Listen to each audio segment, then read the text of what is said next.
자, 여러분 안녕하세요. 자, 그래서 오늘도 IELTS 기술 이제 라이팅 태스크 1 한번 진행을 해볼 건데, 자, 여러분 그 책을 보시면 거의 책에 지금 거의 다 왔거든요. 라이팅하면 끝나요. 근데 이제 분량은 거의 절반을 차지하는 태스크 1과 2입니다. 근데 여러분 너무 걱정 안 하셨으면 좋겠는 게, 이제 선생님이 조금 이거는 그 이제 유형이 많아가지고, 근데 유형을 보통 이제 책들이 다른 이런 책들이 이제 태스크 1 같은 경우는 그래프 종류가 워낙 많다 보니까 다 그냥 회피하고 이거를 빼고 그냥 2만 에세이 쓰는 것만 보여주거나 뭐 이런 경우가 많아요. 근데 이제 선생님이 여러분 시험을 봐야 되는데, 여러분이 그리고 태스크 1이 안 중요한 건 아니거든요. 그래서 요거를 조금 선생님이 좀 상세하게 여러분에게 좀 그 상세한 설명 이런 걸 좀 주려다 보니까 이제 분량이 좀 늘어난 거예요. 근데 선생님하고 그냥 책만 읽을 거면 수업을 듣는 이유가 없으니까 선생님이 이제 그 강의를 통해서 이 진짜 필요한 부분, 그리고 여러분이 정말 핵심적으로 반드시 짚고 넘어가야 되는 부분들 위주로 설명해주고, 그리고 이제 책에는 선생님이 상세하게 적어놨는데 이제 수업을 나갈 때는 선생님이 앞쪽부터 좀 그래프를 이제 설명을 한 다음에 뒤에 그래프에서 만약에 겹치는 내용이 나온다, 그러면 그건 이제 과감하게 생략하고 선생님이 앞쪽에 다시 나온다 이렇게 짚어만 주고 넘어가는 식으로 할 테니까, 이거 이제 밑에 그 유형 보고, 여기 지금 우리 98페이지부터 할 거거든요. 근데 여기 유형 보고 이 7개를 언제 다 하나 이거 생각을 안 해도 됩니다. 그러니까 여러분 이 앞쪽부터 선생님이 그 차근차근 핵심만 좀 본질적인 부분만 짚어줄 테니까, 이제 밑에서 다시 나오는 것들은 여러분이 앞에 거를 참고로 풀 수 있게 그렇게 구성이 돼 있으니까 너무 걱정하지 말고 좀 쭉 따라와 줬으면 좋겠어요. 그죠? 그리고 선생님이 조금 그 약이 좀 있어서 좀 빠른 속도로 나갈 테니까 웬만하면 우리가 이번 달 안에 끝내는 걸로 자, 그래서 이번 달 안에 끝낼 수 있게 선생님이 더 빠르게 나갈 테니까 유주 씨가 한번 잘 집중해서 했다가 이런 거 잘 이해가 안 된다고 얘기를 해주세요. 그죠? 네, 빨리 나가는 게 그 중요한 것 같지 않아요, 선생님 생각에. 근데 아무튼 그래도 효율적으로 할 테니까 유주 씨가 좀 어려운 부분이 있으면 얘기를 해주세요. 오케이? 좋습니다. 자, 여러분, 그 기본적으로 일단 그 어느 정도 라이팅에 대한 한번 좀 이렇게 전체적인 오버뷰를 좀 보고 태스크 1을 들어갔으면 좋겠는데, 유주 씨는 한번 자유롭게 한번 얘기해볼까요? 라이팅을 영어로 쓸 일이 지금까지 혹시 있었던 적 있나요? 한 번도? 네. 한 번도? 그래도 뭐 그런 거 있잖아요. 교양 필수 이런 거 들을 때 라이팅 안 했어요? 안 해?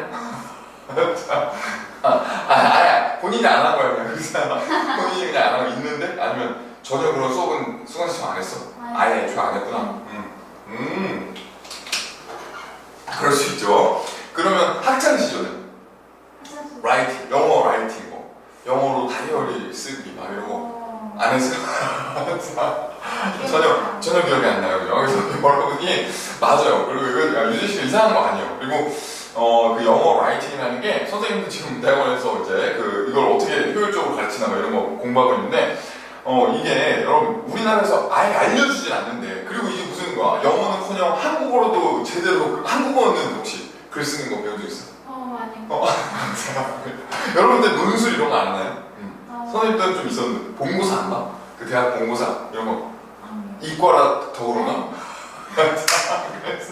제일 싫어. 그렇구나. 제일 싫어요, 논술.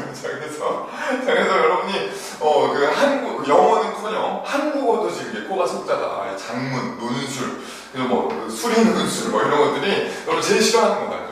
싫어하는 거고, 해보지도 않고, 그리고 알려주지도 않고, 나중에 이제 해외로 나가려니까 갑자기 글로벌 스탠다드가 갑자기 라이팅을 요구하는 거죠, 우리한테. 그러니까 이제 여러분이 근데 요거에 좀 생소할 수 있어. 그리고 내가 이걸 왜 해야 되나 이런 생각이 들 수 있는데, 아까 우리가 잠깐 프리토킹 할 때 얘기했듯이 약간 그런 어떤 모티베이션, 학습의 모티베이션, 내가 이 수업을 왜 듣고 내가 왜 A표를 받아야 되는지 본인이 모르면 안 하게 된단 말이에요, 사람이. 다른 것도 할 때 재밌는 게 생각 얼마나 많은데, 그죠? 그래서 여러분이 어떤 모티베이션을 좀 정확하게 짚자는 마음에서 선생님 Y를 좀 간단하게 설명해 줄게요.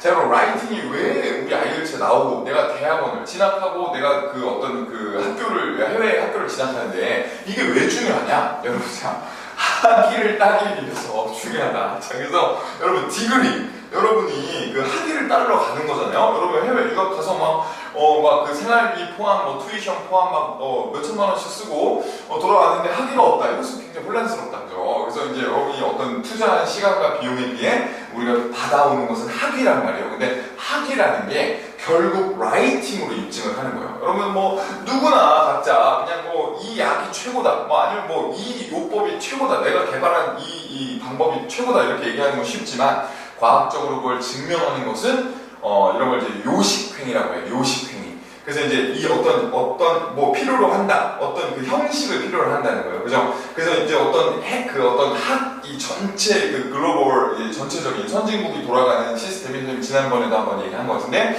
이 어떤 요식행위에 의해서 증명을 해야 이제 돌아가요. 오케이. 그 여러분이 학위를 딴다는 건 그런 의미가 있는 거야. 내가 증명을 할 수 있는 사람이라는 거야. 그건 엄청난 거야. 그 세상을 본인이 리드하고 있다는 거야. 대부분의 사람은 증명 못 하거든. 그러니까 본인이 그냥 내가 써보니까 이 방법이 맞아 이렇게 할 수 있어도 내가 검증을 해봤어. 그룹을 나눠가지고 A는 내가 이 약을 주고 B는 이 약을 안 줬어. 근데 A가 훨씬 더 치료가 높아. 근데 그걸 어떻게 설명할까? 그 학계의 그 정점에 이걸 할 수 있는 정점에 있는 분들이 교수님이거든요. 지금 여러분이 이제 수업 그 학부 교수님이든 대학원 교수님이든 그 교수님들이 그 정점에 계신 건데 그걸 하고 계신 분들인데 이제 그분들한테 입증을 해야 된단 말이야. 그 사람들도 설득을 못 시키면 전 세계를 설득 어떻게 시켜, 그죠? 근데 이제 그래서 여러분 막 이런 그 독재 정권 있는 나라들에 교수님들이 시위에 나가잖아? 그럼 이제 뭐 사태가 심각한 거야. 왜냐면 교수님들은 이걸로만 이게 그 사고방식이 올라가시거든요. 근데 좀 약간 리디클러스하다 이런 생각이 드셨기 때문에 그게 시위에 나오는. 그래서 교수님들이 막 거리에 나왔다가 이런 게 막 신문 기사화 되는 이유가 학계 그 지식인들에 대한 믿음이 이게 깔려 있는 거야. 여러분이 평소에는 잘 안 보여도. 네. 근데 아무튼 그래서 여러분도 이제 어떤 그 형식에 맞는 글을 써서 여러분의 어떤 그 주장을 증명하는 게 대학원이나 대학교의 본래 목적이야. 거기 여러분 술 먹고 MT 가려고 가는 게 아니야. 거기 대학교는 원래 이런 걸 하려고 가는 겁니다. 그렇기 때문에 서양에서는 여러분이 언더그레주얼 스쿨이든 아니면 여러분이 그레주얼 스쿨이든 이 디그리를 만드는 게 요거를 수여받는 게 여러분 본래 목적이기 때문에 라이팅에 대한 공부를 없이 이거에 대한 공부 없이 들어오는 건 말이 안 된다고 생각해요. 그래서 이걸 하는 거야. 오케이. 그래서 이제 여러분이 이제 라이팅을 굉장히 중요하게 좀 생각해 줄 필요가 있고 이게 여러분 졸업하냐 못하냐 이게 못 오냐 다시 한국에 학위를 가지고 돌아오냐 못 가지고 들어오냐를 결정할 만큼 중요하다. 그리고 이게 이제 우리 시험을 보면 태스크 1하고 2랑 아이엘츠는 나눠져 있거든요. 그래서 이제 태스크 1은 그래프를 분석해요. 우리 지금 이제 책에도 있지만 그래프를 분석해요. 그래프를 분석한다는 건 어떤 수치, 그죠? 어떤 그림 이런 것들을 여러분 특히 수치를 영어로 설명할 수 있는 능력을 보는 거야. 그게 본질이에요. 그러니까 어떤 숫자를 선생님이 줬어요. 그러면 그래프를 보고 이 그래프의 이 숫자가 내가 말로 설명하니까 이런 의미다. 그죠? 최근에 선생님 주말만에 이제 수업을 하다가 최근에 통계를 이렇게 같이 영장 연습을 했는데 저번 주 이제 주말에 나온 따끈따끈한 통계예요. 전 우리나라 대기업 중에 여성 이그제큐티브가 차지하는 비율이 7%밖에 안 된대. 네, 그러니까 한 450개 정도의 그런 큰 코퍼레이션이 있는데 이제 코스피 상장된 이제 500에 들어가는 그 회사의 중역들이 7%만 여성이 차지하고 나머지 93%는 누구야? 그러면 남성이죠. 근데 그게 수치로 나왔잖아. 근데 그 7%라는 말을 선생님이 지금 말로 설명했죠. 이걸 그냥 영어로 하는 거야. 그 능력을 보는 거야. 근데 그게 왜 중요하다고? 이거 왜 그래프를 하필이면? 만화 이런 거 하면 좋지 않아? 왜 그래프야? 왜 수치를 설명하는 게 중요해? 왜 이런 거 시험 보지? 보기 싫어. 그렇죠. 보기 쉬운 것도 있고 말했잖아. 여기서 증명을 해. 증명. 그죠? 이해되죠? 그죠? 증명을 할 때 여러분이 이 약이 효과가 있다 없다를 어떻게 설명할까? 상대방한테 어떻게 설명해? 내가 이그제큐티브 숫자를 세봤더니 여성분이 10명 중에 1명도 안 되더라. 그러니까 통계가 10명 중에 1명도 여성이 아니더라. 이렇게 설명하면 우리가 와닿잖아요. 진짜로 굉장히 좀 굉장히 여성분들이 성공하기 어렵구나. 이런 걸 느낄 수 있는 것처럼 이렇게 여러분의 수치, 여러분의 어떤 약의 효과 이런 것들을 검증할 때도 10명 중에 이 약의 효과는 7%밖에 효과가 없었다. 그러면 이제 효과가 별로 없다는 거잖아요. 그런 것들을 설명하는 게 중요하기 때문에 그래프 분석을 하는 거야. 그리고 두 번째는 여러분이 full essay를 쓰거든요. full essay. 근데 이제 에세이는 여러분 그 에세이는 지금은 250자 정도를 써요. 근데 여러분이 선생님이 이제 쓰고 나면 맨날 그러거든. 막 선생님 뭐 쓸 말이 없어요. 뭐 250자 언제 쓰죠? 하지만 이것은 정말 미니 논문이라고 보면 돼요. 응, 기본이야. 정말 그 논문 막 구글 스콜라에 나오는 논문을 정말 스몰 사이즈로 만들면 딱 요 에세이가 나오는 거야. 그래서 이거 연습을 시키는 거야. 서양에선 그 대학교 진학하는 친구들, 안 진학하는 분들은 뭐 안 할 수도 있는데, 진학하는 친구들 중에 이걸 안 하는 사람 없어. SAT나 뭐 AP 다 목적이 다 이거야. 오케이. 그러니까 여러분 잊지 말고 이제 요런 것들을 이제 에세이를 써서 논문 쓰는 법을 연습하는 거야. 그 논문을 이제 데설테이션이라고 하는데, 근데 여러분이 요런 것들을 이제 좀 연습을 미리 한다고 보시면 돼요. 오케이? 괜찮죠? 그죠? 논문 쓰는 연습을 해서 요거 2개, 수치를 분석하고 내가 그거를 이제 에세이에 담아내는 거, 요런 거 2개 이제 중요하다는 거, 그것만 우리 캐치하시면 되겠죠. 괜찮아요? 네, 그렇게만 보시면 되겠죠. 그래서 우리가 태스크 1을 그래프 분석으로 이제 들어간다고 보면 돼요. 괜찮죠? 그죠? 네, 좋습니다. 그리고 이제 지금 태서치가 없어서 안타까운데, 아무튼 취업을 하시는 분들은 라이팅이 이메일, 업무를 하면서 이메일을 안 쓸 수는 없어. 대학원을 다닐 때도 마찬가지야. 여러분이 이메일을 쓰면서 교수님한테 이메일을 제대로 내가 보낼지 몰라. 근데 여러분 그냥 학교를 다니기 힘들어.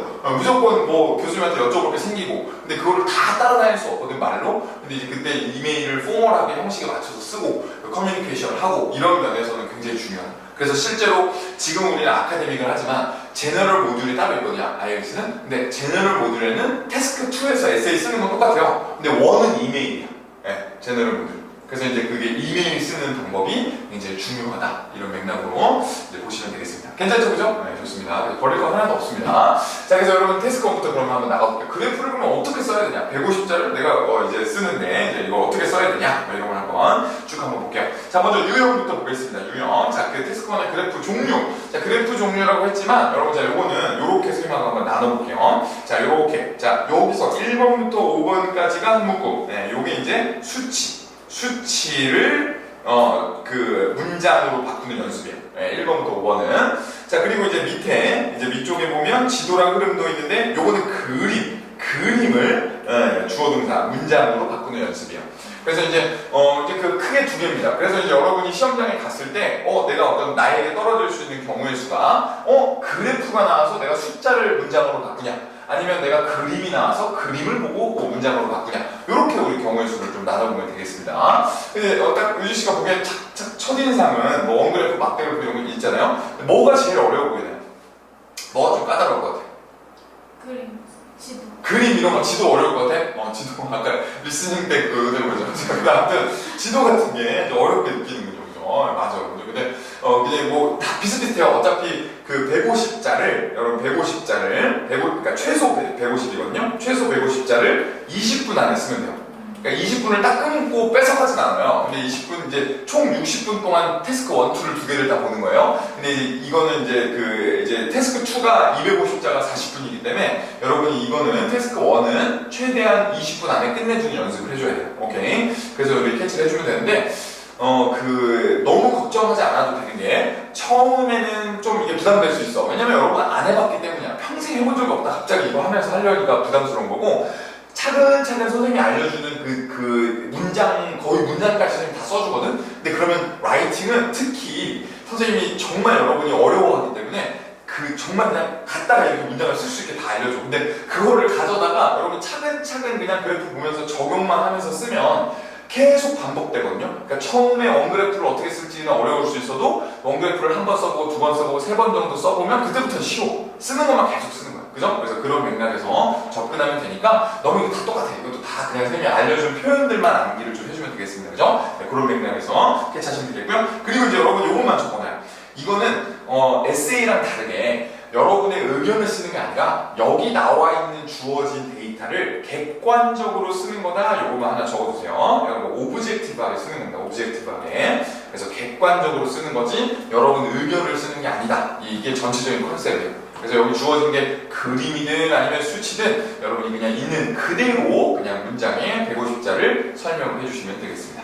괜찮나요? 좋습니다. 그렇게만 보고 다음 장으로 넘어갈게요. 자, 99페이지. 자, 그래서 이거 하나 보고 넘어갈게요. 이거 문제 유형. 자, 그래서 아까 선생님 설명한 대로 그래프랑 다이어그램이 여러분 그림이에요. 이게 그림. 그래서 이제 그림이 이제 나와 있는 건데, 이제 요거 이제 보시면 파이 차트, 바 차트, 그리고 이제 라인 그래프, 테이블, 그리고 믹스드 차트, 이런 것들 이제 유형으로 그림을 다 보면 되고, 다이어그램은 요거는 좀 근데 요건 좀 약간 헷갈리셔서 컨셉을 좀 설명해주면, 이게 옛날 지도, 이게 이제 옛날 지도, 그리고 이게 이제 미래의 지도, 이렇게 두 개가 나와서 이게 뭐가 바뀌었냐 이렇게 설명을 하고 나와.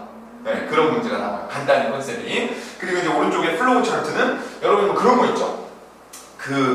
이렇게 여러분 설명서 같은 거. 네, 무슨 어떤 기계를 샀어. 기계를 샀는데 핸드폰을 샀어. 그러면 핸드폰에 이거 설정을 할 때 이거 설정이 들어가세요. 업데이트를 하세요. 지문을 인식하세요. 이런 게 있잖아요. 근데 그런 설명서를 여러분 설명하는 거예요.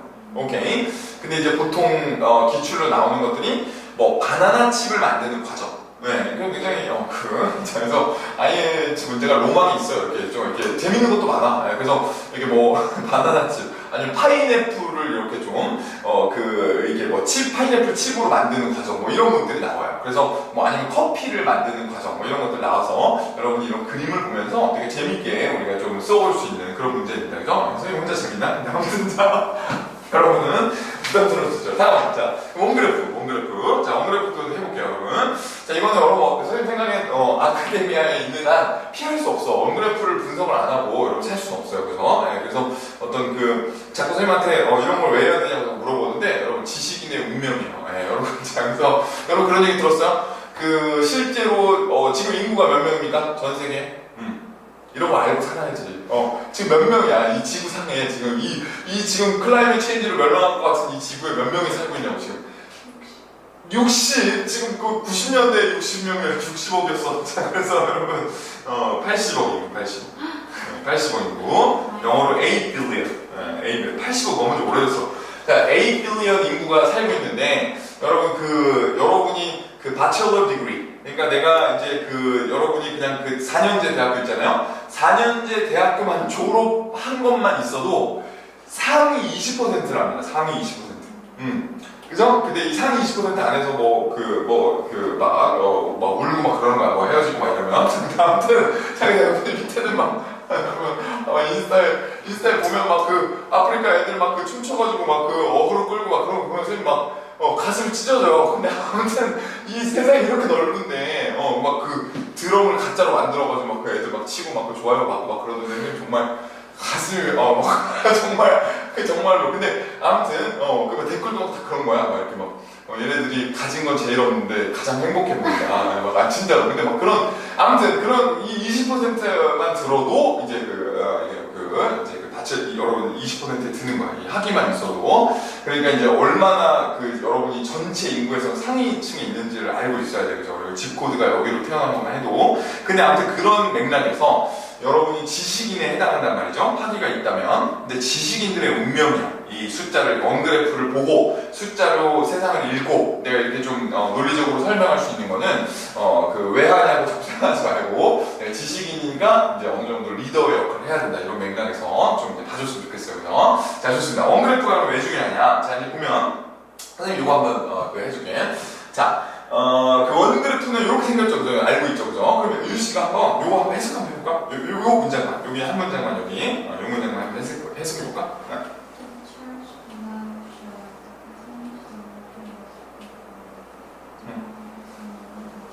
부담 갖지 말고. 밑에 있는 차트는 보여준다.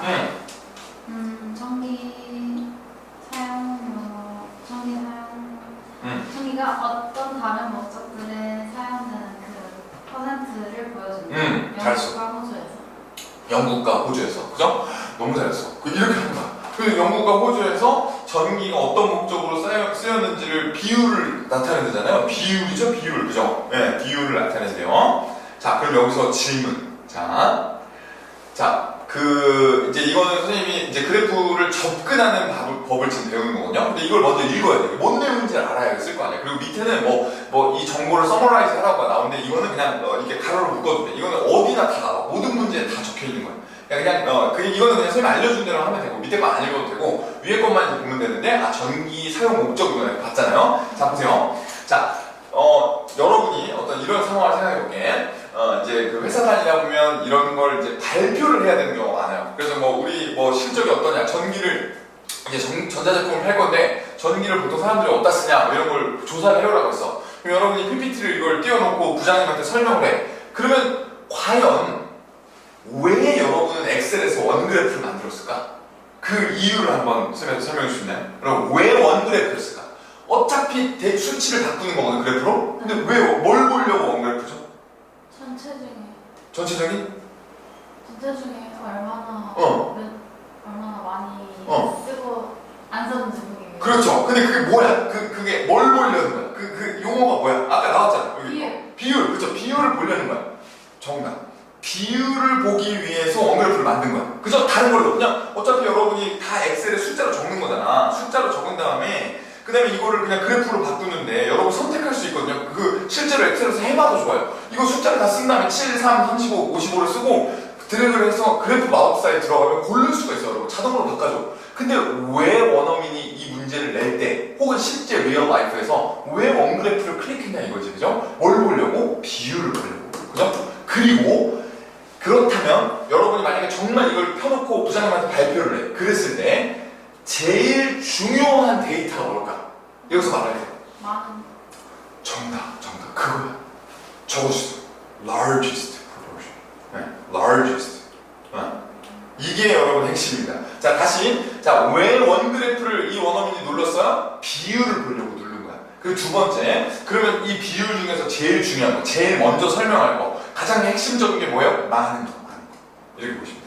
괜찮아요? 이거를 이제 그 말로 바꾸는 거랬잖아요. 그래서 요거를 most popular라고 해요. most popular. 네.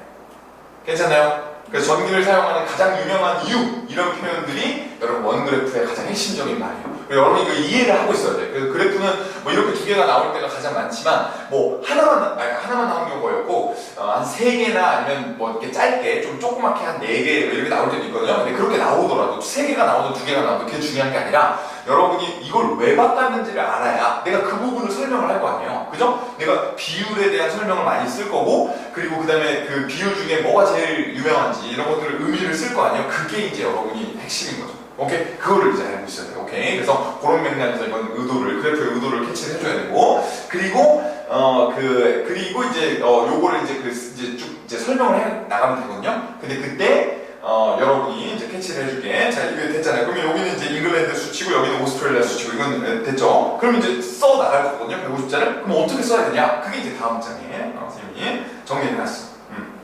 먼저 첫 번째, 여러분 바디를 몇 개로 쓸지 결정해야 돼요. 그러니까 150자가 여러분 그 답안지가 있어요. 그 답안지가 그냥 줄로 이렇게 돼 있거든. 그러니까 이걸 보면서 여러분이 맨땅에 헤딩하는 느낌이잖아요. 그래서 처음에는 일단 계획을 짜야 돼. 계획. 그래서 이게 이제 근데 그냥 계획을 짜라 이렇게 하면 여러분 너무 황당하기 때문에 선생님이 구체적으로 적은 거야. 바디를 몇 개를 쓸지를 결정해야 돼요. 그래서 내가 어차피 여러분 인트로나 컨클루전은 모든 글에 다 기본이야. 근데 이제 그걸 빼고 이제 바디를 하나에다 다 때려 넣을지 아니면 내가 좀 이거 데이터 분석이니까 그래프가 2개니까 2개로 나눌지 이거를 결정하고 들어가야 돼. 근데 이제 그냥 계획 없이 그냥 여러분이 막 인트로부터 막 쓰기 시작하면 나중에 이제 글을 쓰다 중간에 무슨 일이 발생하냐면 이거는 그냥 나눌까? 뭐 이런 생각이 들어. 그러면 뭐 어떤 데이터를 뭐 앞에 들어가 있고 이러면 엉망진창 되거든요. 그러면 누가 엉망진창이 되는 건 뭐 그렇다 쳐. 근데 누가 못 알아듣냐? 채점하는 이그제미너가 못 알아듣는다. 네, 그게 이제 문제야. 그리고 실제로 선생님이 지금 여기 스텝별로 적어놓은 것들은 나중에 실제로 이제 숙제로 이제 글을 쓸 때 이거를 보면서 하나씩 쓰면 돼. 근데 이제 이걸 왜 강조를 하냐면 채점 기준이 있어요. 채점 기준. 우리 그때 스피킹 때 본 것처럼 여러분한테 뭐 플루언시를 채점한다. 뭐 여기서 이제 뭐 발음을 채점한다 이렇게 알려주잖아요. 그러면 발음을 채점하니까 공부를 해야 된다 그랬잖아요. 똑같아요. 여기도 이 바디를 몇 개로 나눴고 그리고 그 나눈 대로 그 데이터가 분류가 돼 있는지를 채점해. 여기서. 나중에 이제 뒤에서 이제 나오는데 이제 채점 기준이 있어요. 그러니까 이제 처음에는 여러분이 일단은 선생님 말한 대로 한번 따라와서 써보고 나중에 여러분이 어느 정도 이제 익숙해지면 그때 가서 좀 뭐 바디를 좀 이렇게 마음대로 좀 섞어서 해주면 좋아요.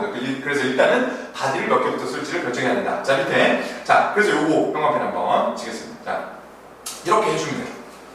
이게 이제 전체 구성이에요. 네, 내가 어디다 뭘 쓰는지를 알아야 이제 쓸 거 아니에요. 그죠? 네, 그래서 이렇게만 캐치해주면 돼요.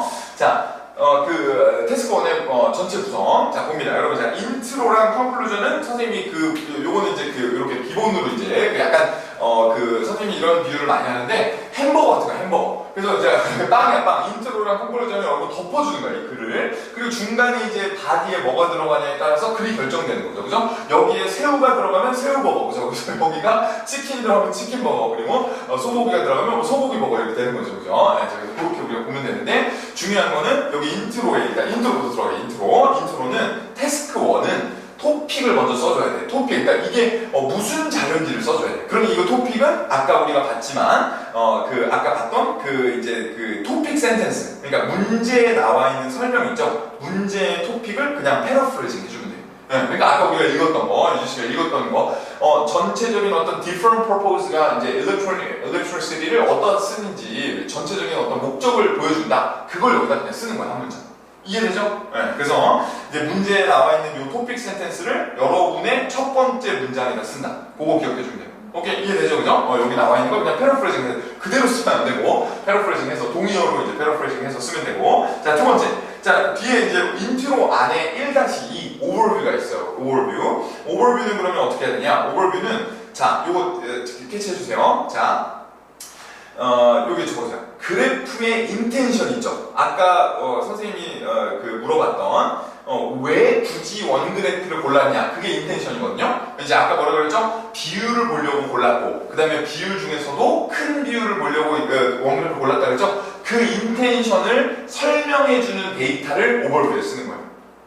괜찮아요? 괜찮아요. 그러면 이제 뭐 갑자기 그 오버뷰라는 건 정말 말 그대로 넘겨서 봤다는 거예요. 그러니까 이제 그래프를 막 자세히 보는 게 아니라 저기 이렇게 멀리서 이렇게 봤다는 게 오버뷰거든요. 그냥 전반적으로 이게 그래프가 뭐냐 이렇게 물어본 거예요. 근데 이제 그랬을 때 여러분이 도대체 뭘 어디서부터 어디를 쓸지 도대체 그 오버뷰가 뭔지 잘 감이 안 올 수가 있어요. 근데 그때 선생님이 말한 이 인텐션을 파악을 하면 뭘 써야 되는지를 확실히 알 수 있거든요. 자, 이거 두 개를 다 보려고 하지 말고 하나만 봐 일단.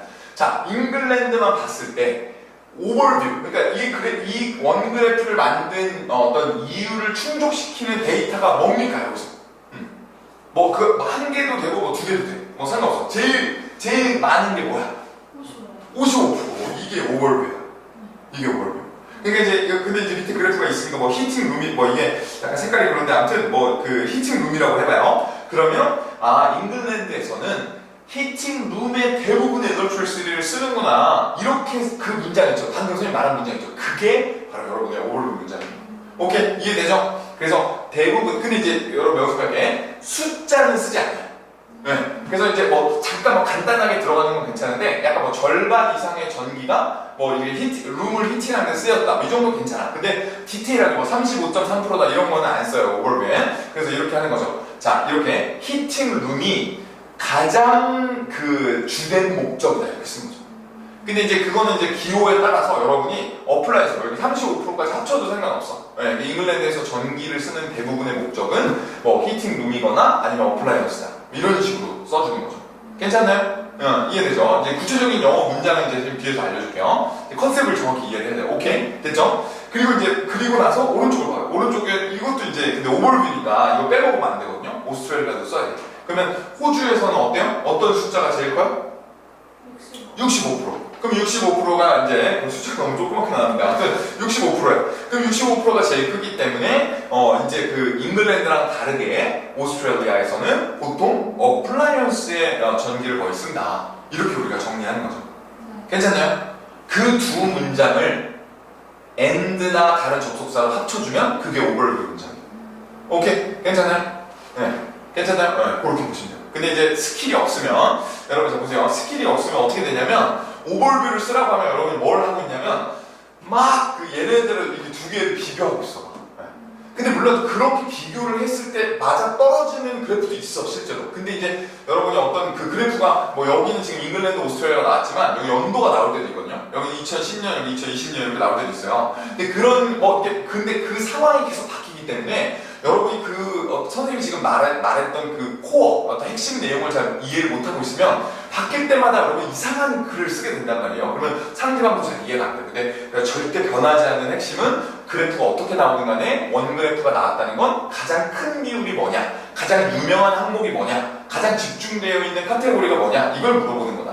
그 부분을 언급해주면 살짝 여러분이 뭐 어떤 사람은 2개 쓰고 어떤 사람은 하나 쓰고 이런 거는 별로 그렇게 지장이 없어. 전체 점수에. 이해되죠? 그죠? 그렇게만 캐치하시면 됩니다. 아주 훌륭해요. 그죠? 자, 아주 잘 이해해줬어요. 그리고 이제 이거 뭐 구체적인 그 쓰는 방법을 밑에서 또 배울 거니까 일단 뭘 내가 적어야 된다는 것만 캐치해주세요. 그죠? 네, 됐어. 자, 바디 1. 그리고 이제 바디 1, 2는 이거는 이제 여러분 여기에 선생님이 변형 가능이라고 적어놨는데 여러분 이제 명심할 게 있어요. 이제 선생님은 여러분에게 추천하는 거예요. 선생님이 이제 직접 시험장에서 해보고 선생님 점수를 받아보고 7.0 이상 나왔기 때문에 선생님이 알려주고 확신을 갖고 주는 거거든요. 근데 이제 보면 여러분 잘 보세요. 이렇게 원그래프가 선생님이 수없이 많은 원그래프, 선생님 이제 사이트에서 기출을 모아놨어요. 근데 원그래프 선생님이 많이 풀어본 결과 이렇게 그래프가 보통 2개가 나오기 때문에 바디를 그래프별로 하나씩 나누는 게 여러분이 쓰기가 편해. 그리고 읽는 사람도 여기 봐봐요. 지금 같은 경우엔 여기다가 잉글랜드를 쓰고, 그죠? 여기다가 오스트레일리아를 썼어. 그죠? 그러면 읽었을 때 딱 정리가 되잖아요. 딱 읽었을 때 나는 이제 이게 전기 사용 목적에 대한 그래프가 나왔다. 그리고 이 중에서 이제 오스트레일리아는 보통 어플라이언스에 많이 쓰고 영국은 히팅룸에 쓴다. 이렇게 하고 글을 읽었을 때 여기서 그럼 잉글랜드의 수치부터 보자. 이렇게 하면 얼마나 깔끔해. 그죠? 그 잉글랜드 끝나고 여기 한 줄 띄고 이게 다 한 줄씩 띄어야 됩니다. 여러분 이거 적어주세요. 한 줄씩 다 띄어야 돼요. 한 줄. 엔터를 쳐야 됩니다. 엔터. 네. 근데 그래서 이제 한 줄 띄고 그 다음에 여기 이제 그럼 오스트레일리아로 넘어가서 보자. 오스트레일리아 첫 번째 뭐 이렇게 쓰면 얼마나 깔끔해요. 이걸 끝났을 때 이거를 어렵게 느끼는 사람은 없을 거야. 아마 이거 여러분이 단어를 아무리 어려운 걸 쓰더라도. 근데 답안 구성이 원그래프는 보통 하나만 나오는 경우가 없거든요. 근데 선생님 말을 이렇게 듣고 잉글랜드 오스트레일리아를 써야겠다 하고 이제 나중에 막 그 인터넷에 떠도는 샘플을 보다 보면 한 단락에 그냥 몽땅 갖다 때려놓은 샘플들이 많아. 그래놓고 위에 막 9.0 샘플 이렇게 적혀있어. 근데 그 9.0을 받을 수 없어. 그러니까 이제 그 무조건 합친 게 다 틀렸다는 게 아니라 합쳐도 되고 나눠도 되지만 선생님이 변형 가능이라고 했잖아요. 출판된 책이잖아요. 이게 변형 가능 돼 있잖아요. 그런데 이제 그 선생님이 보기에 여러분이 영어가 완전하지 않은 상태에서 한 단락에 다 때려 넣으면 쓰다가 내가 아까 잉글랜드 걸 썼나? 아까 오스트레일리아 거 빼먹었나? 이런 경우가 너무 많아. 그리고 여러분이 막 얘네들끼리 막 비교를 하거든? 하나에 다 몰아서 쓰니까. 그러면 아직 잉글랜드에 대한 수치가 설명이 안 됐는데 또 오스트레일리아 좀 얘기하다가 다시 잉글랜드 돌아오고 막 뒤죽박죽 돼 있는 경우가 너무 많다. 선생님 피드백 한두 번 여러분 주는 게 아니기 때문에 잊어버리면 안 돼요. 그죠? 그래서 한 단락에 때려 넣는 것도 잘못된 건 아니나 여러분이 지금 6.5 이상 내가 지금 5나 아니면 6에서 그러니까 5나 6에서 7로 넘어가시는 분들은 웬만하면 여러분이 이 단락 구성에서는 감점을 안 당해야 된다. 그러려면 선생님 말한 대로 이렇게 바디 1, 2를 나누는 걸 추천합니다. Highly recommended. 오케이? 그렇게만 보시면 될 것 같아요. 그리고 만약에 이제 보통 이제 시험장 가면 태스크 2부터 쓰거든요. 이제 그 태스크 2가 100점이 훨씬 높아요. 그래서 이제 태스크 2 쓰다가 나중에 시간이 없어가지고 허겁지겁 보는 경우가 있어. 막 정신이 없어. 막 여기 막 써야 돼. 그럴 때는 여러분이 그냥 쫙 그냥 한 달락으로 해도 오케이. 근데 이제 그런 특수한 경우가 아닌 경우에는 여러분이 배울 때는 이렇게 나눠서 하는 게 훨씬 깔끔하다. 오케이? 자, 선생님, 그리고 얼마나 쉽냐면, 선생님 말한 대로 여기 in England, looking at the English data 이렇게 했잖아요? 그럼 옆에다가 뭘 쓰면 되냐면, 큰 숫자부터 설명하면 돼. 큰 숫자. 큰 숫자, 그 다음에 그 다음으로 큰 숫자, 이렇게 그 다음 숫자, 이렇게 내려가면 돼. 다음 숫자. 이렇게. 설명하면 돼. 아까 선생님이 얘기했던 거 기억나요? 한 숫자의 의미가 뭔지를 문장으로 적어주는 게 이 그래프의 어떤 본질이라고 했죠. 이 문제를 푸는 거에. 그때 선생님이 말했던 7%라고 신문에 나왔지만 선생님이 그걸 말로 설명할 때 전체 우리나라 대기업 500개 대기업 중에서 어떤 이그제큐티브 중역 자리에 들어간 여성의 비율은 7%밖에 되지 않았다. 이렇게 말하는 거죠. 그런 거를 그냥 쫙 써주면 돼요. 오케이, 이해되죠? 그래서 바디에 들어갔을 때는 앞쪽에다 디스코스 마커라고 잉글랜드 데이터를 먼저 보자 이렇게 해놓고 그 뒤에 여기 이걸 1번 설명하고 이 35 설명하고 7 설명하고 이 3% 설명하면 돼요. 그래서 이 네 문장이 한 단락이라고 보면 돼요. 이해되겠죠? 이렇게만 끝이야 이게. 이렇게. 그러면 여러분이 라이팅을 잘 쓰고 싶으면 그 글을 받은 사람 입장에서 한번 생각해봐. 내가 여러분이 채점자야. 여러분이 한국어로 여러분이 한국어 원어민이니까 그 토픽이라는 한국어 시험이 있거든요. 근데 거기 들어갔다고 생각해봐. 여러분이 채점자야. 그러면 어떤 외국인이 이 그래프를 한국말로 분석해서 냈는데 지금 이렇게 구성이 돼 있어. 그럼 읽기가 얼마나 편합니까? 여러분 이 사람이 뭘 잘못 쓰고 뭘 잘 썼는지를 파악하기 쉽잖아. 그래서 높은 점수를 받는 거야. 근데 막 그냥 한 달간에 막 뭐 이거 좀 썼다가 이거 7%야 얘 7% 똑같아 막 이런 것이 여러분 포인트가 아니에요. 이해되겠죠, 그죠? 그것만 괜찮으면 돼요. 여기 이게 이제 선생님 말한 대로 해주고 그 다음에 오스트레일리아도 똑같이 쓰고 그러면 끝이야. 이게 답니다. 그렇게만 보시면 되겠죠. 그리고 컨클루전에서 이거는 이제 컨클루전 여러분 적어주세요. 이것도 옵셔널이에요. 옵셔널. 그래서 이것도 이제 써도 되고 안 써도 되는데 선생님은 가능하면 여러분 쓰는 게 맞다고 봅니다. 여러분 자 그리고 이건 선생님 그랬죠? 그 자꾸 어떤 선생님은 컨클루전 쓰라고 하고 어떤 선생님은 쓰라고 하고 그러니까 여러분 혼란스러울 수 있는데 그러면 여러분 상식에 기대해서 생각해봐. 상식에 여러분이 150자를 쫙 썼어. 근데 이제 그래프를 쭉 쓰고 나서 마지막에 그냥 여기서 이제 바디2에서 오스트레일리아 마지막 숫자를 설명하고 끝날 거 아니에요. 그려? 여러분 그 완성도가 높지 않아. 그러니까 내가 그냥 선생님 뭐 저 5점만 받으면 돼요. 아니면 저 그냥 뭐 그 한 5점만 받으면 돼요. 이러면은 상관없을 수도 있어. 근데 그게 아니고 여러분이 6.0 이상 받아야 되는 경우에는 컨클루전을 써서 손해볼 건 없다. 네, 그죠? 내가 마무리를 잘 지은 느낌을 줘가지고 손해본 건 없어. 그죠? 그러니까 잊지 말고 그 교수님한테 이제 그 학교에서 이제 뭐 리포트나 이런 거 낼 때 아무리 짧은 그런 글을 쓰더라도 컨클루전이 없는 글을 썼다가는 여러분 그 포맷에서 그 0점이야. 그러니까 컨클루전 잊어버리면 안 돼요, 그죠? 근데 이제 대부분의 이제 국내에서 이제 강의하는 선생님들이 이 에세이에는 컨클루전을 꼭 써라 이런 거 강조하거든요. 근데 뭐 이거 테스트본은 쓸 필요 없다 이렇게 하는 경우가 많은데 그거는 이제 조금 좀 깊이 있게 안 보신 것 같고 선생님 생각에 이제 인트로에서 이 글이 뭐다 설명 이거 커뮤니케이션 툴이기 때문에 설명해주고 앞에 데이터 구체적으로 말하고 마지막에 그래서 우리가 이런 걸 봤다 하면서 다시 한번 이 인트로의 오버뷰 있죠? 요거를 패러프레이징 해주는 거예요. 이거는 어떤 커먼 센스야, 선생님 생각에. 그리고 선생님 또 이유가 있는데, 일단 기본적으로 이건 모든 글의 어떤 아카데미한 글의 기본이다, 컨클루전은. 두 번째, 오버뷰에 패러프레이징을 해주면 여러분이 놓쳤던 그런 그 특징이 있을 수 있거든요. 내가 아까 그냥 제일 큰 거, 이게 제일 커, 이거 제일 커, 이것만 설명했다가 좀 풀다 보니까 이거 두 개 비교해 보니까 얘네 둘 다 똑같네, 뭐 항목이 똑같네, 뭐 이런 거 발견될 수가 있어요. 이거 쓰다 보면. 그럼 마지막에 여기서 한 번 더 언급을 해줄 수가 있어요. 네, 좀 더 상세하게. 그러면 여러분이 놓칠 뻔한 오버뷰도 좀 더 자세하게 설명할 기회도 생기고 그리고 패러프레이징을 해주기 때문에 여러분의 어떤 동의어 실력도 보여줄 수 있거든요. 네, 그래서 선생님 생각에 한 3가지 이유로 굉장히 좀 득점에 유리하니까 컨클루전을 여러분 좀 너무 부담되는 분들은 잠깐 뭐 생각할 수도 있는데 웬만하면 쓰는 게 좋다. 그죠? 6.0 이상 목표로 하시는 분들은 웬만하면 쓰세요. 그리고 선생님 혼자서 주장하는 게 아니라 대부분의 선생님 영국에서 이제 여러분 라이팅을 이제 만약에 점수가 내 마음만큼 안 나왔잖아요. 근데 나는 되게 잘 쓴 것 같아. 선생님이 말하는 스킬들을 다 썼어. 근데 점수 받았는데 0.5가 부족한 거야. 내가 쓰기에. 그럴 때는 재채점을 할 수 있어. IELTS. 그래서 이건 사람이 채점하는, 그러니까 크라이테리아는 있어요. 저번 스피킹 했던 것처럼 정확하게 이제 객관적인 기준이 있지만 사람이 채점을 하다 보니까 아무래도 이게 어느 정도는 0.5 정도. 막 5점인 사람을 6점으로 주거나 그러지 않아. 근데 이제 0.5, 그러니까 5.5인데 6, 아니면 6인데 6.5 이런 거는 왔다 갔다 할 수 있거든. 사람에 따라서, 보기에 따라서. 그래서 만약에 조금 0.5가 부족하다. 그럼 선생님도 재채점 신청해보자고 할 때도 있어요. 근데 이제 그래서 만약 재채점을 하면 그 헤드 이그제미너가 이제 영국이나 오스트레일리아에 있거든요. 이렇게 IDP는 오스트레일리아, 그리고 브리티시 카운슬은 이제 영국에 있는데 그분들이 다시 채점을 해. 근데 그 출제하는 사람들, 그게 아까 그 본사에 계신 분이요. 근데 그런 분들이 교재를 만든 게 있어요. 근데 교재를 이제 여러분 지금은 캠브리지 교재만 보지만 이거 말고도 그 IELTS 관련된 그 책들은 엄청나게 많거든요. 근데 이제 선생님이 출장 갔다 갔잖아요, 런던으로. 근데 거기서 이제 이그제미너들 만나보면 그분들이 주는 샘플들이 있어. 근데 이게 보니까 출제를 하는 사람들이 이렇게 쓰는 게 좋은 글이야. 우리는 이런 글을 의도를 하고 낸 거야. 이렇게 해서 쓴 글들이 있거든요. 그런데 보면 테스트 원도 대부분 다 컨클루전이 있어.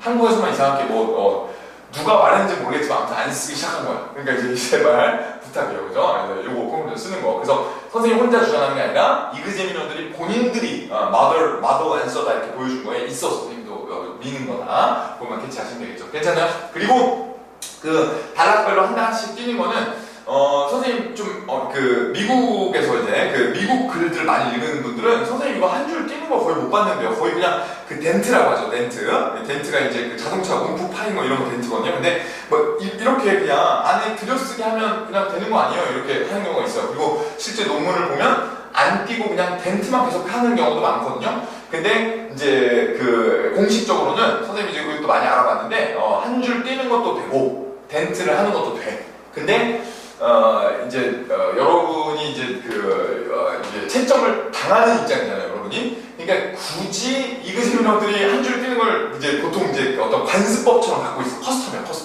예, 보통 이제 한 달에 한 줄 떠야지. 왜냐면 사람들 글씨체가 다 달라서 컴퓨터 시험은 그래도 괜찮은데 컴퓨터 시험은 두 번 뛰면 되잖아요. 근데 종이 시험은 막 이게 뛴 건지 안 뛴 건지 막 헷갈린단 말이에요. 그래서 이그제미너들이 약간 관습법처럼 이제 한 줄씩 뛰는 걸 IELTS에서는 기본으로 하고 있어. 그래서 이제 괜히 여러분이 밀보일 필요 없다는 거예요, 쌤. 잘 알고 있어도. 그리고 뭐 여러분이 뭐 7.0 수준의 답안인데 막 한 줄 한 줄 그래서 여러분 5점으로 내리고 이러진 않아요. 그런 일은 없어. 근데 그 내용이 더 중요함에도 불구하고 요식 행위이기 때문에 쌤이 아까 말했지만 웬만하면 한 줄씩 띄고 덴트도 살짝 해주는 게 좋아. 오케이, 이해되겠죠, 그죠? 네, 한 줄 뛰면 덴트 안 해도 되거든요. 근데 아무튼 여러분이 한 칸은 여튼 띄고 시작하는 게 좋습니다. 네, 그렇게 캐치하시면 되겠습니다. 굿! 좋습니다. 그렇게 보고 넘어가면 되겠죠. 그리고 두 번째, 여러분 이제 됐어. 이제 끝난 거예요. 이게 다예요. 근데 이제 그러면 구체적으로 선생님 그러면 아까 각각 그 요소를 쓸 때 무슨 표현을 써야 됩니까? 요것만 이제 배우면 돼. 이거 이제 다 된 거예요. 자, 그리고 밑에, 자, 2번. 자, 인트로에 토픽 문장을 써라. 아까 말했던 거. 1-1. 그래서 인트로에 토픽 문장을 쓰는 거죠. 그래서 앞쪽에 쓰는데, 이제 아까 말했던 요것만 형만 배치면 돼요. 네. 여기 나와 있는 표현만 갖다 쓰면 돼요. 유주 씨가 한번 좀 마음에 드는 거 한 2개만 골라볼까? 네. 한번 쭉 보면서 이런 걸로 외울래요, 이런 거. 인디케이트 좋았어요. 인디케이트 가리키다 그런 뜻이죠, 그죠? 네. 나타내다. 네. 또 2개만 골라주세요. 쇼. 쇼는 안 돼요. 쇼는 항상 이제 아주 그 기초이신 분들도 있기 때문에 그 레벨 1 분들을 위해서 쓰는 거고 위에 겹치잖아. 위에 보통 쇼가 나오거든요. 겹쳐서 좀 안 좋아. 딴 거. 그렇죠. 텔러스 너무 쉬운데. explain이나 아니면 텔러스는 이 정도, 3개 정도로 고르라고 하고 못 고르게 하죠. 아무튼 이런 걸 해주면 돼요, 그죠? 근데 이제 아주 포멀한 레벨에서는 이제 us 이런 거 잘 안 써 원래. 그래서 그런 거니까. 근데 이왕이면 다음 치마. 그래서 여러분 굳이 일부러 도발할 필요 없어요, examiner를. 그래서 혼란스럽게 하지 말고 illustrate나 explain 이런 쪽으로 이제 가시면 좋겠다. 이렇게 보시면 되겠고요. 자, 됐습니다. 그리고 이제 그렇게만 보면 돼요. 그렇게만 보면 되고 그 다음에 이제 넘어갑니다. 그리고 3번. 자, 그리고 여기는 오버뷰를 빼먹지 말라. 오버뷰 빼먹으면 안 돼요, 여러분. 오버뷰는 그 평가 요소에 정확하게 채점을 하게 돼 있어요. 그래서 이거 빼먹지 말고 밑에 이 표현도 볼게요. 밑에 이 네오 박스 이것도 캐치해 볼게요. 자, 요것도 여러분 지금 유지씨 레벨에서는 이 마지막 거 이런 거 써야 돼, 이런 거. looking from an overall perspective, it is readily apparent. 이런 거 쓰면 정말 이것만으로도 지금 단어가 얼마나 많이 채워집니까, 그죠? 이런 거 쓰는 건데 웬만하면 overall이라는 요 단어, 요거 정도는 반드시 알아야 된다. 그래서 overall이라는 걸 앞에 쓰고 콤마 찍고 그 다음에 여기다 넣는 거예요. 아까 우리 배웠죠? 이거 영국에서는 히팅룸이 제일 유명한 목적이고 그 다음에 오스트레일리아에서는 어플라이언스가 제일 높은 목적이다. 그 내용을 여기다 쓰는 거야. 오버롤 콤마 치고. 오케이? 괜찮죠? 굿? 어렵지 않죠, 그죠? 근데 이걸 굉장히 어렵게 표현하면 이렇게 된다는 거죠. 전체적인 퍼스펙티브에서 보면 이것은 쉽게, readily는 여러분 쉽게라는 뜻이에요. 쉽게 명확하다, 명확하게 보인다, 주어동사 이렇게. 오케이? 그래서 이런 것도 활용해주면 되겠습니다. 이게 다예요. 다음. 그리고 이제 그 다음 장에 네모칸이 있는데 이제 여기에 선생님이 여러분이 좀 그 원그래프에서 중요한 오버뷰 질문들을 넣어놨어요. 그래서 선생님이 아까 설명한 거니까 빠르게 보고 넘어갈게요. 가장 큰 비중을 차지하는 항목이 무엇인가? 이걸 먼저 골라줘야 되고 선생님이 아까 largest 아니면 most popular 이거 얘기했던 게 이제 이거 얘기하는 거고 그리고 이제 여기 오른쪽에 선생님이 표현을 적어놨죠? 자, 정말 이 정도면 여러분 떠먹여 드리는 거예요. 자, 그래서 여기 그냥 빈칸에 넣기만 하면 돼. 이게 무슨 주관식처럼. 그래서 여기 첫 번째, 자, 자, largest percentage was 이렇게 나왔죠, 그죠? 네, large 가장 큰 percentage는 뭐뭐다 이렇게 쓰는 거죠. 오케이? 그리고 두 번째, 자, A was the most popular. most popular 동그라미 지금 아까 중요하다고 그랬죠? 네, 그 largest, most popular 동그라미 치고, 자, 그 다음에 3번도 별표. 그리고 3번도 별표. 이거는 이제 꼭 오버뷰가 아니더라도 여러분이 나중에 이제 밑쪽에서 이제 바디를 쓸 때도 활용할 수 있는 표현인데. 1등이다, 2등이다 이렇게 그 뭔가 순위를 나타낼 때 그때 이제 쓰는 표현이 랭크예요, 랭크. 체크 캐치하고 그 다음에 랭크가 동사고 그 다음에 여기 오른쪽에 보어가 이렇게 나와요, 보어. 그리고 이제 요것만 적어두세요. 더를 쓰면 안 돼요. 여러분 여기 nothing이라는 것만 기억해주세요. 나중에 혼자 쓰면 막 더를 쓰고 싶잖아요, 뭔가. 더를 써야 맞을 것 같지 않아요? 근데 아무튼 더를 안 써요. 거의 신문에 거의 매일매일 나오는 표현이거든요. 그래서 이제 A ranked first 이런 식으로 캐치해주면 되겠죠. 괜찮아요? 한번 읽어볼까? ranked first. 그렇죠. 그렇게만 이렇게 캐치해주면 되겠습니다. 괜찮아요? 좋습니다. 그렇게만 보고요. 그 다음에 4번. 자, 바디를 다양한 문장으로 써라 이렇게 나왔는데 여러분 여기 뒤에 이제 뒷장에 이제 104페이지 보면 여기 이제 바디에 어떤 종류의 문장을 쓰는지를 선생님이 모아놨어요. 근데 이거 4개는 잘 알아둬야 돼요. 이거는 여러분 자 적어주세요. 여기에 다른 그래프도 모두 다 해당돼요. 네, 다른 그래프 전부 다 해당돼요. 그래서 이거는 이제 캐치해주면 좋은데 자 이게 이제 간단해. 첫 번째 봐봐요. 선생님이 아까 뭐라고 했죠? 숫자를 문자로 바꾸는 거랬잖아요. 숫자를 주어 동사로 바꾸는데 뭘로 바꾸냐? 이 4가지 문장을 돌려서 바꾸면 된다는 거예요. 괜찮죠? 네, 그 얘기예요. 요 주어 동사를 뭘로 바꾸냐? 이거 이대로 바꾸면 된다는 거예요. 네, 얼마나 간단해요, 그죠? 네, 여러분 숫자만 잡고 이것만 이 4개 중에 하나 골라서 넣으면 되는 거예요, 그죠? 근데 첫 번째, 자 어떤 문장이냐면 이 항목은 숫자에 해당한다. 그러니까 이제 그래프를 설명한다고 여러분 그래서 인트로나 오버뷰를 쓰고 내려왔기 때문에 바디를 쓸 때는 간단하게 그냥 US가 200이다 이렇게 써도 돼요. 그죠? 근데 과거면 여기 was로만 바꿔주면 돼요. 그죠? 그래서 그냥 이것도 괜찮아요. 왜냐면 그래프를 쓴다고 했으니까. 근데 이런 거는 한두 개 정도는 괜찮은데 너무 많이 쓰면 이제 점수를 못 받겠죠. 그죠? 그래서 2번이 이제 등장하는 거예요. 2번은 어떤 항목의 숫자가 몇이다. 아니면 뭐뭐의 비율이 뭐다. 이렇게 쓰는 게 2번이에요. 2번이 이제 가장 많은 비용을 차지해요. 요거 2번으로 거의 다 쓴다고 생각하면 돼요. 오케이? 그래서 여기 오른쪽에 보면, 자, 문장 한번 보면, number of students 이렇게 나왔죠? 네, 근데 이제 우리가 지금 방금 본 원그래프는 비율을 보려고 한다고 했죠? 그래서 그게 중요한 거예요. 여기가 percentage로 들어가면 돼요. 괜찮아요? percentage나 proportion으로 들어간다고 보면 돼요. 괜찮아요? 그래서 뭐 A의 항목의 비율은 뭐다? 뭐 이런 식으로. 그리고 이거의 학생의 숫자는 200이다. 이런 식으로 설명을 해주는 거죠. 이게 이제 스탠다드. 여기가 스탠다드라고 보시면 돼요. 스탠다드. 이렇게 보시고요. 괜찮죠, 그죠? 그리고 이제 여기서 조금 더, 이게 이제 거의 줄을 이루고, 이거보다 조금 더 이제 응용되게 의미 문장이에요. 이건 3번은 별표. 자, 이거는 여러분 의도적으로 내가 스킬로 접근하지 않으면 거의 안 쓰는 문장이에요. 네. 선생님이 아까 어떤 통계, 여성분들의 어떤 7%를 설명한 것처럼 여러분도 어떤 숫자가 의미하는 바를 말로 쓰는 거야, 말로. 네. 그래서 예를 들면 봐봐요. 자, 200, 똑같은 숫자인데 200명의 학생은, 잉글랜드의 200명의 학생은 went to the US 이렇게 나왔잖아요. 영국에 있는 사람이 went죠. 그럼 이 went는 그래프에 이 고라는 단어는 있어요, 없어요? 그래프에? 없어. 없는데 내가 의미를 쓴 거야. 이해되겠죠, 그죠? 네, 이렇게 써주는 문장이 한두 개 정도는 반복적으로 등장을 해줘야 그래야 이글재민 형가 느끼기에 이분이 진짜 이 그래프를 해석을 할 줄 아는구나, 알고 쓰는 거구나, 이런 게 이제 캐치가 되는 거죠. 오케이? 그래서 이제 이런 문장을 한두 개씩 넣어줘야 되고, 근데 저거는 이제 생각 못하면 아예 안 써요. 3번은. 그리고 이제 4번은 비교 문장인데, 이제 비교는 이제 여러분도 알잖아요. 이제 뭐보다 크다, 작다, 뭐 높다, 낮다, 뭐 이런 거 쓰는 거예요. 근데 여러분들 오해하면 안 되는 게, 선생님 말했지만, 그래프를 보다 보면 그래프가 뭐 여러 개가 나오거나, 아까처럼 뭐, 원그래프가 2개 나오거나 이럴 때가 있거든. 근데 그때 그 그래프 간의 비교를 하는 것도 괜찮아. 이것도 잘못된 거 아니거든요. 근데 여러분, 지금 여기서는 바디 문장을 말하는 거잖아요. 그래서 여기서는 비교가 포인트가 이것도 되긴 하지만 선생님이 말하는 포인트는, 진짜 더 중요한 포인트는 원그래프가 이렇게 있을 때 만약에 이제 이렇게 돼가지고 뭐 얘가 1번 숫자고 여기가 만약에 뭐 50%고 여기가 뭐 25%고 5%야. 그러면 50%를 먼저 설명하고 그 다음에 25%를 설명할 때 얘의 절반이다, 이런 비교를 말하는 거예요.